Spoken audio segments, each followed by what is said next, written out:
Muchas gracias, Tania. Muchas gracias por el espacio y para conversar un ratito acerca de esto, no como especialista, no como abogada, no como jurista, sino más bien como ciudadana, ¿no? Que me ha interesado la política y yo creo que he estado involucrada en la política desde hace muchos años, pero siempre me he resistido. Sin embargo, creo que estamos viviendo un momento muy diferente y que la ciudadanía estamos más involucrados, ¿no? Para hablar de estos temas.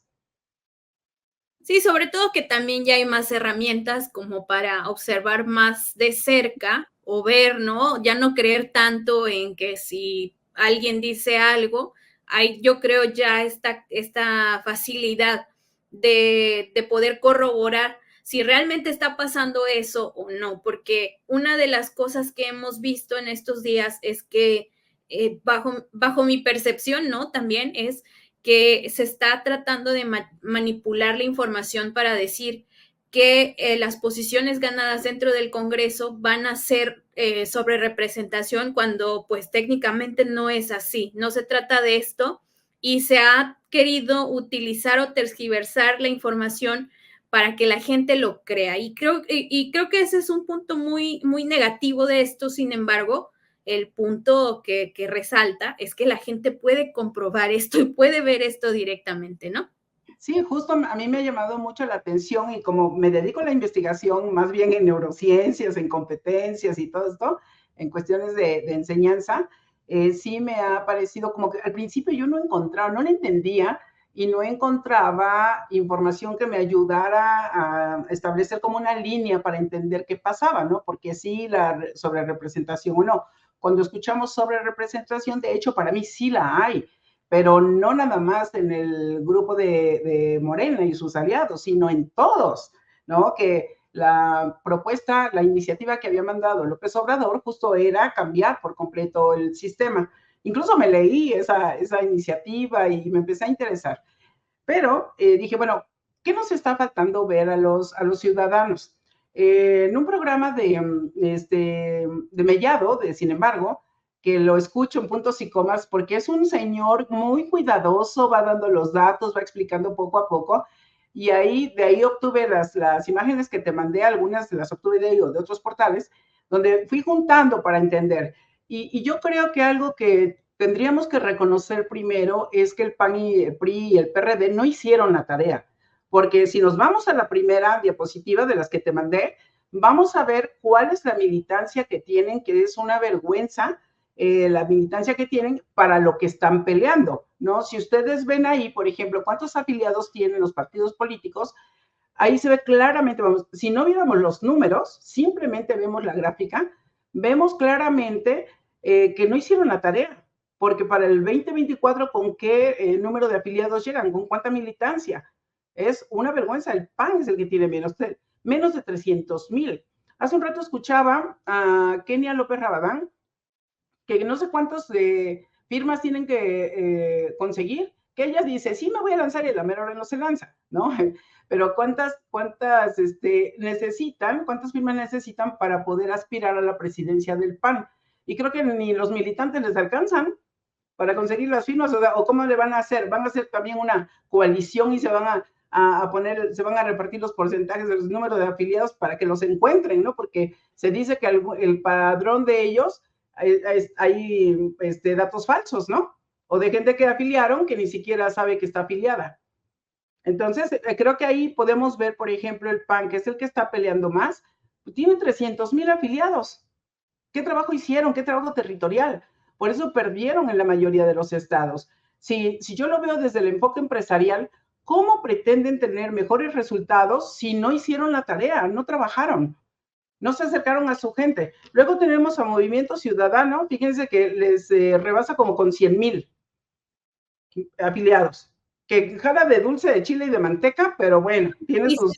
siendo también un partido mucho más joven que el PAN, o sea, teniendo en realidad pues pocos años de existir y teniendo pues una estrategia, yo diría, un poco más distinta a lo que estamos acostumbrados a ver y que probablemente, ¿no? Habría un sector, quiero pensar, un sector de la población que diría, yo no voto por youtubers, ¿no? Pero pues hasta ellos les ganan. Exacto. Hasta los youtubers les ganan a los del PAN, ¿no? Porque nadie quiere a los del PAN.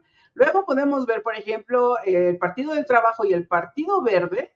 Es una cosa vergonzosa, ¿no? Porque que el Partido Verde y el Partido del Trabajo tengan más que el PAN, eso sí es vergonzoso.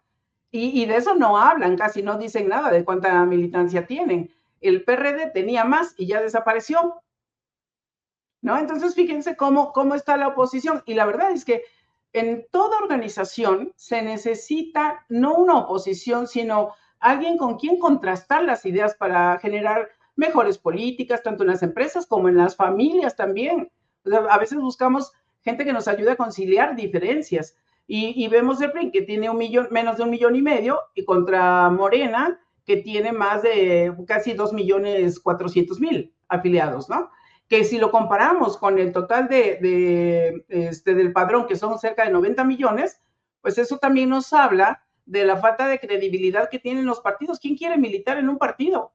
Apenas se está recomponiendo la imagen de los partidos, por eso también mucha gente de clase media y baja dice, ¿yo por qué voy a pagar impuestos si todos se lo roban? ¿No?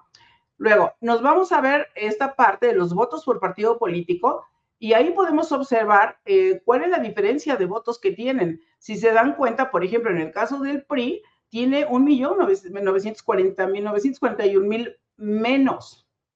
Menos. Eso es una cosa increíble. El PRD, casi 500,000 menos. En el caso del PAN, 352,000 menos.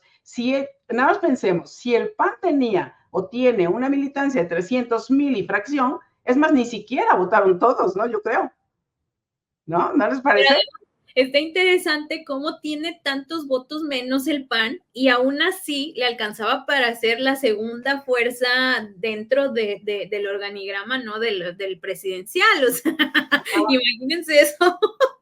Sí, entonces, digo, ya por número, ya no ni analizar, por ejemplo, he escuchado a este abogado Andrade que explica muy detalladamente, muy bonito explica por qué sí la reforma y cuándo se hizo, etcétera, que lo escuché ayer con Jesús Escobar Tobar, y explica muy claramente que la mayoría va porque va para la Morena y sus aliados, ¿no? Entonces, por ejemplo, aquí vemos cuántos votos obtuvieron. Si Morena obtuvo 25 millones en el 2018, tiene 27 millones y fracción, más que, o sea, fíjense, son prácticamente 2,176,568 más obtuvo en relación al 2018. Y el PAN en relación al 2018 perdió 352,000. Luego, tenemos aquí la otra parte del PRI, que tuvo 7 millones, casi 700,000, y luego perdió casi 2 millones de votos. O sea, ¿cómo fueron perdiendo? Ahí podemos ver que no capitalizaron nada. ¿Por qué? Porque no trabajaron, se les dedicaron a estarse peleando, a distraer los recursos que son, pues, del pueblo, ¿verdad? Y no trabajaron. Entonces, ahí es donde se nota qué es lo que pasó con los partidos. Que estén peleando ahora, que a ellos les toca y que se rompa la ley y todo eso, se me hace tan ridículo que solamente, vamos, no necesitamos ser ni tan abogados, ni tan juristas, ni tan entender todo eso, sino nada más ver los números, que eso es muy, muy fácil de ver. No hicieron la tarea y ahora quieren vamos, ya ni siquiera quieren recuperar lo que hubo en las urnas, sino que simplemente quieren que el INE les arregle lo que no trabajaron en todo este periodo. Y eso se me hace muy injusto, ¿no? Pero además creo que sí chambearon, pero para ellos mismos, porque si checamos las listas de los plurinominales, ¿quiénes están? Los presidentes de los partidos fracasados como el PRI, el PAN, los vemos ahí apareciendo y obviamente ellos estaban construyendo ese proyecto personal, ¿no? Además, por ejemplo, personajes como Marco Cortés, que saben, ¿no? Que ya tiene que dejar la dirigencia nacional, que ya los hundió todo lo que pudo y fue lo más que pudo hacer, se va a tener que salir. Y entonces era como asegurar su lugar para no quedarse ahí solito, a pesar de que no hizo nada y que lo vimos ahí como uno de los grandes perdedores, que bueno, contra el PRI pues ya no se podía más, pero, o sea, se dedicaron a asegurar sus lugares para seguir viviendo del erario y ahora se están quejando y están exigiendo algo que no hicieron. O sea, Exacto. realmente es ridículo, es vergonzoso ver este tipo de posicionamientos de ellos y además confundiendo a toda la opinión pública. Sí, ahí lo podemos ver, por ejemplo, en otro formato que es el que presentó Claudio Sheinbaum, podemos ver lo que significa para los partidos, qué rebanada del pastel tienen, ¿no? De la votación nacional. Entonces, aún con todo y eso, en la Cámara de Diputados y de Senadores, ellos se van a ver muy beneficiados, esto como para tener otra referencia de otra manera la gráfica, ¿no? Pero en la siguiente, vamos a ver, por ejemplo, lo que tiene que ver con, vamos a observar, una cosa muy interesante. ¿Cuánto dinero van a tener? Que eso es una locura. Eso es lo que están peleando. Si acá tienen, de alguna manera, fíjense, 36,000 millones, eso yo como ciudadana digo, eso es una locura. O sea, 36,000 millones, 36,000 millones. Cualquiera diría, no, pues es que, por ejemplo, ¿cuánto se gastan? Nada más en gastos de campaña. Vean esas cantidades, ¿no? Que es una locura. Había por ahí una propuesta que le escuché, por cierto, a una próxima legisladora tamaulipeca sobre que pudiera ser interesante explorar el sistema bipartidista a raíz de la elección presidencial, ¿no? Que finalmente vimos dos competidoras. ¿Qué tan bueno sería eso? Digo, porque viendo estas cantidades está de locos, es un gasto, pero completamente fuera de proporción.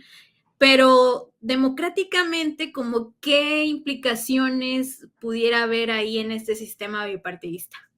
Bueno, yo creo que no sé tanto de eso, pero como opinión ciudadana, yo creo que estamos lejos de eso porque hay demasiados intereses y lo van a pelear, pero como gato boca arriba, porque todo esto significa dinero para ellos. Por ejemplo, Dante Delgado, que tiene tantos años en el mismo partido, que nada más le cambian de nombre, pero lo que hacen es que no sueltan el dinero. Y a mí me parece que lo que se necesita es auditar de una manera más puntual los gastos. Porque, por ejemplo, aquí lo que tienen asignado para el Instituto Político de las Mujeres, que ahí lo podemos observar, perdón, en el caso del PRI, pues la misma directora del instituto se quejó de que el 50% del presupuesto lo desviaron.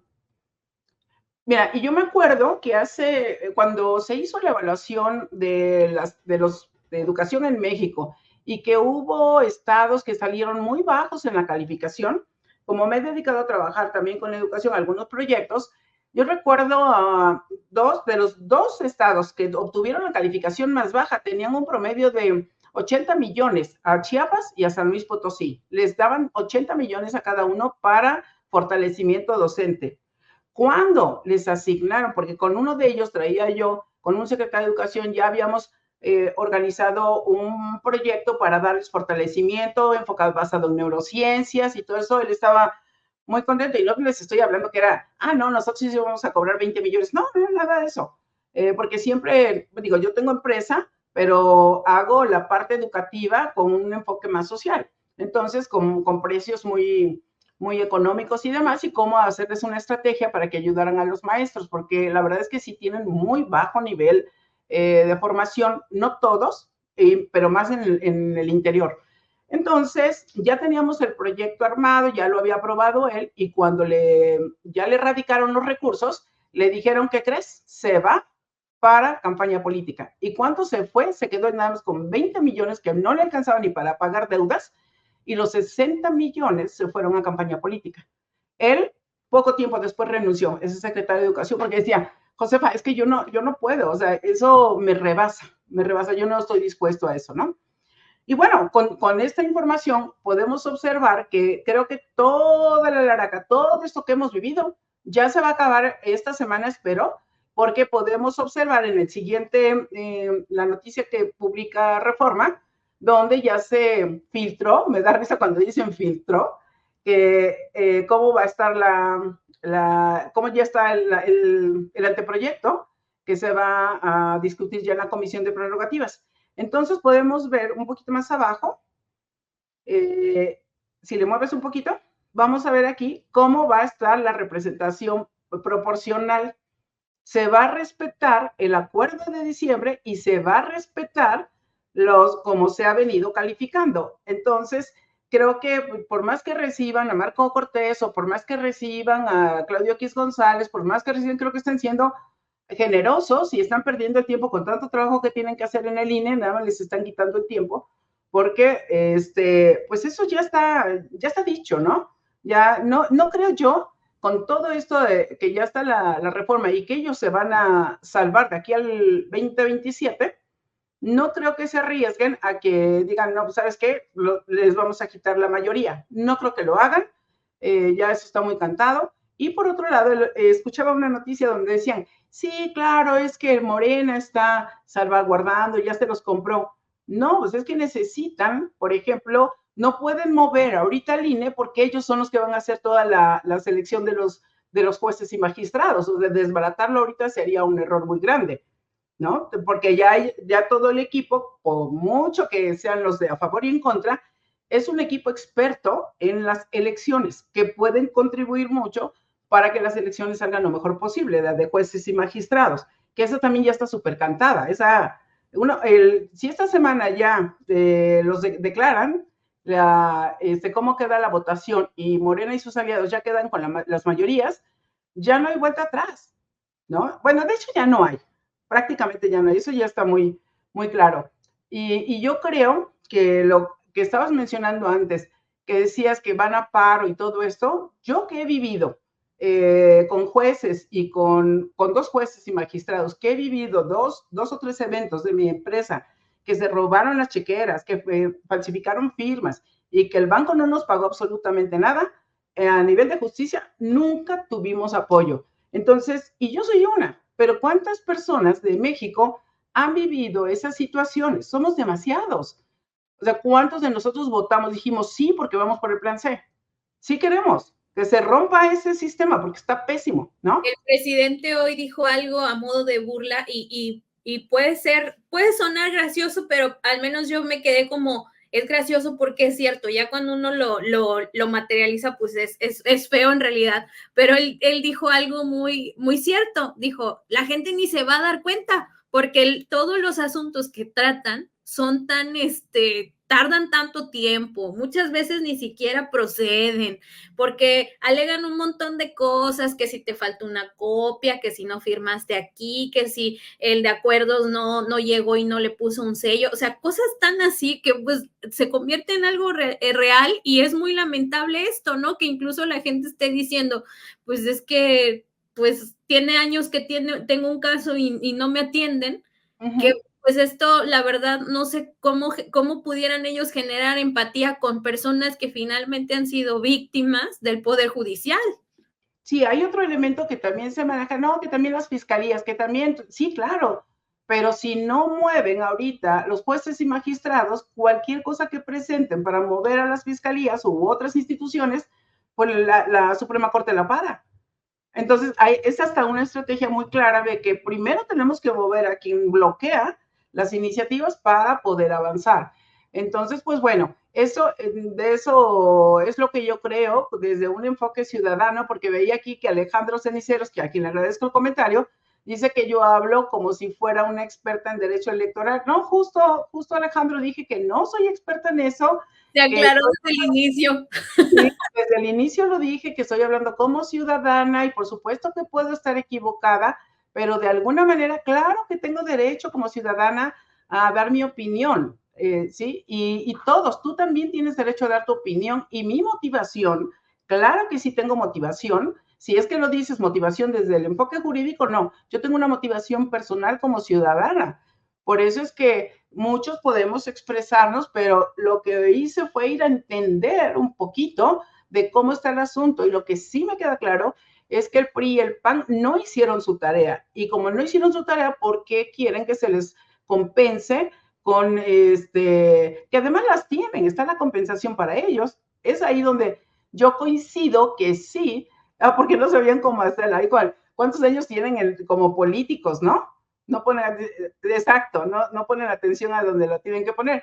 Entonces, fíjense que hay ocasiones que cuando nosotros como ciudadanos no vamos un poquito a los datos, no para decir, ay, me molesta tal, y nada de insultar, sino yo creo que tenemos que desarrollar más el pensamiento crítico, que justo en las empresas ese es cuando yo hago evaluación de directores o gerentes para empresas o que se va a desarrollar o a promover a alguien, uno de los temas principales es el bajo pensamiento crítico que tienen algunos perfiles y que no, necesitamos a alguien que contraste, que reflexione, que pueda tener un mejor desempeño. Y como ciudadanos lo podemos hacer. Entonces, por lo menos tenemos que ir a ver algún punto. ¿Dónde se quiebra esto? ¿Dónde falló?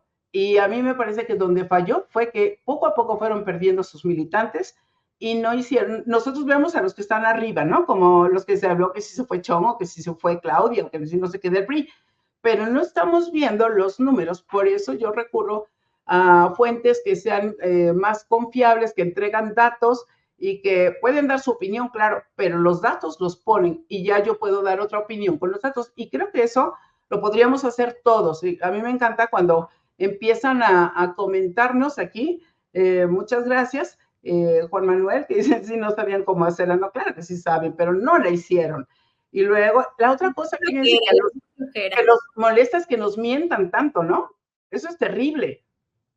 Sí, justamente, porque además nunca asumieron, ¿no? Y hemos ido viendo pasar los meses, las semanas de la elección y se siguen echando la bolita unos a otros y ya desde ahí uno sabe que pues no, nunca le agarraron el hilo, nunca quisieron más bien hacer las cosas como debieron de haberlas hecho, justamente. Bueno, pues te agradezco mucho, Tania. Este es mi participación para el día de hoy y invitar a todos a que vean los números, váyanse a los números. Y creo que la base sí está en el mayor error que tuvieron los de la oposición, que obviamente se necesita siempre en el gobierno una oposición, que no se oponga a todo, que sea oposición, pero que no haga bloqueos, porque todo lo que bloquearon ahora se operó en su contra. Todo lo que están haciendo los del Poder Judicial está operando en su contra. Y eso yo lo veo desde la empresa, eso es un liderazgo fallido, porque no saben pelear por las buenas, no saben fundamentar o no saben hacer o no quieren hacer o no están dispuestos a hacer una reestructuración, una transformación dentro de las instituciones de las cuales ellos son responsables, ellos son los líderes y que después no saben, dicen, ay, no, esto es injusto. Y no me parece que sea así, ¿no? Sí, claro, no, ahora están reclamando algo que a todas luces no tiene ni pies ni cabeza. Muchísimas gracias, Josefa, por este análisis, esta charla bizantina sobre esta cosa sobre representación, que es una de las nuevas modalidades de asalto en despoblado que quiere intentar la oposición. Sí. Y bueno, muchas gracias. ¿Tú qué crees que va a pasar en el INE? ¿Se las van a dar o no se las van a dar? Yo creo que no. De hecho, ya el anteproyecto ya está, lo que sí es que todavía falta ver en el Senado, porque en el Senado Morena no tendría como tal la mayoría, le hacen falta 2 o 3. Ajá. Pero siempre hay comodines y hay gente arrepentida de dónde está, entonces, sí. Porque siempre... No, tienen varios ahí que muy fácilmente los van a jalar, tan solo creo que tienen uno del PRD, ¿no? Y otros por ahí que, digo, hasta Manu y Fabio, que ya lo acaban de sacar del PRI. Entonces, exactamente, vamos a ver ahí hacia dónde se va la cargada con él, porque pudiera haber ahí, el arreglo político es el arreglo político. Entonces, exacto. Vamos a ver ahí cómo se va a distribuir finalmente. Lo interesante viene para el Senado. Pero a ver que quienes nos están acompañando, y los dejo contigo para que voten, que digan, ¿sí va a tener Morena y sus aliados la sobrerepresentación o lo van a parar? ¿Qué va a hacer el INE, no? Sí. Ahí se los dejo. Vamos a ver qué tal, cómo se conduce el Instituto Nacional Electoral. Muchísimas gracias, Josefa. Nos vemos la próxima semana. Gracias por estar en este espacio. Ok, gracias. Buenas noches.